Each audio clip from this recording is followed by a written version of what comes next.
അമേരിക്കയും ഇസ്രയേലും തമ്മിലുള്ള നയതന്ത്ര ബന്ധത്തിൽ പുതിയ വിള്ളലുകളുടെ സൂചന.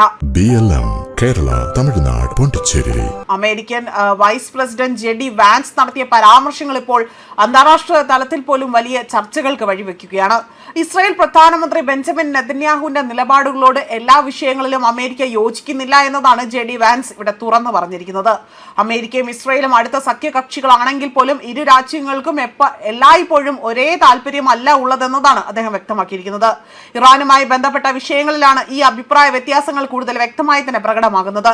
അമേരിക്കയുടെ പ്രധാന ലക്ഷ്യം ദേശീയ താല്പര്യങ്ങൾ സംരക്ഷിക്കലല്ല, അല്ലെങ്കിൽ അത്തരത്തിൽ സംരക്ഷിക്കലാണ് എന്നതും അതിനാണ് ട്രംപ് ഭരണകൂടം മുൻഗണന നൽകുന്നതെന്നും JD വാൻസ് ഇവിടെ ആവർത്തിച്ചു പറയുന്നു. അമേരിക്ക ഫസ്റ്റ് എന്ന നയമാണ് ഇപ്പോഴും വൈറ്റ് ഹൗസിന്റെ അടിസ്ഥാന സമീപനമെന്നും അദ്ദേഹം തുറന്നു പറയുകയാണ് ചെയ്തിരിക്കുന്നത്. ഇറാനുമായുള്ള നയതന്ത്ര ചർച്ചകൾ മുന്നോട്ട് കൊണ്ടുപോകുന്നതിൽ അമേരിക്ക പ്രതിജ്ഞാബദ്ധമാണ് എന്നും ഇസ്രായേൽ അതുമായി യോജിക്കാത്ത സാഹചര്യത്തിൽ അത് എന്തുണ്ടായാൽ പോലും അമേരിക്ക സ്വന്തം താല്പര്യങ്ങൾക്കനുസരിച്ചായിരിക്കും തീരുമാനങ്ങൾ എടുക്കുന്നതെന്നും ഇവിടെ എടുത്തു പറയുകയും ചെയ്തിട്ടുണ്ട്. അതേസമയം മിഡിൽ ഈസ്റ്റിലെ സംഘർഷാവസ്ഥ രൂക്ഷമാകുന്ന സാഹചര്യത്തിൽ ഇസ്രായേൽ കൂടുതൽ കടുത്ത സൈനിക നടപടികൾക്ക് തയ്യാറാകുമ്പോൾ അമേരിക്ക സംഘർഷം വ്യാപിപ്പിക്കുന്നത് ഒഴിവാക്കാനാണ് ശ്രമിക്കുന്നത് എന്നതായിരുന്നു വിലയിരുത്തൽ. ഈ പശ്ചാത്തലത്തിലാണ് വാൻസിന്റെ ഈ പരാമർശം കൂടുതൽ ശ്രദ്ധ നേടുന്നതും. രാഷ്ട്രീയ നിരീക്ഷകരാണെങ്കിലും അഭിപ്രായം പങ്കുവച്ചിരിക്കുന്നത് അമേരിക്കയും ഇസ്രായേലും തമ്മിലുള്ള ബന്ധത്തിൽ പരിപൂർണമായ അകൽച്ചയിലല്ല ഇത് സൂചിപ്പിക്കുന്നത്. എന്നാൽ മിഡിൽ ഈസ്റ്റ് നയത്തിൽ ചില പ്രധാന വിഷയങ്ങളിൽ ഇരു രാജ്യങ്ങൾക്കിടയിലും സമീപന വ്യത്യാസങ്ങൾ അത് നിലനിൽക്കുന്നുവെന്ന കാര്യം ഈ പ്രസ്താവന വീണ്ടും ഇവിടെ വ്യക്തമാക്കുകയാണ്.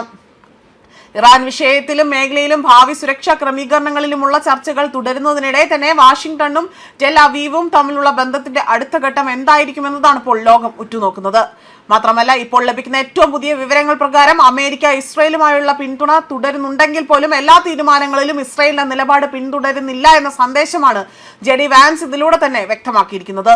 അതേസമയം പശ്ചിമേഷ്യൻ സംഘർഷം കൂടുതൽ ശക്തമാവുകയാണ്. 10 ഗ്രാമങ്ങളിലേക്കുള്ള കുടിവെള്ള വിതരണം ചെയ്യുന്ന ജലസംഭരണികളിൽ അത് തകർത്തുകൊണ്ടാണ് അമേരിക്ക ഇറാനെതിരെ ശക്തമായ പോരാട്ടം നടത്തിയിരിക്കുന്നത്. ആ ആക്രമണം ബോധപൂർവം നടത്തിയതെന്ന ആരോപണമായിരുന്നു ഇറാൻ ഉന്നയിച്ചതും. കുവൈറ്റിലും ബഹ്റൈനിലും 18 പ്രധാന US സൈനിക കേന്ദ്രങ്ങൾ ലക്ഷ്യമിട്ടുകൊണ്ട് ആക്രമണം നടത്തിയതായി തന്നെ ഇറാൻ സൈന്യം അവകാശപ്പെടുന്നു. അമേരിക്കയുടെ നടപടികൾക്കുള്ള നിർണായക സൈനിക തിരിച്ചടിയാണ് ഇതിനെ എന്നതാണ് ഇറാന്റെ ഇസ്ലാമിക് റവല്യൂഷണറി ഗാർഡ് കോർപ്സ് വ്യക്തമാക്കുന്നത്.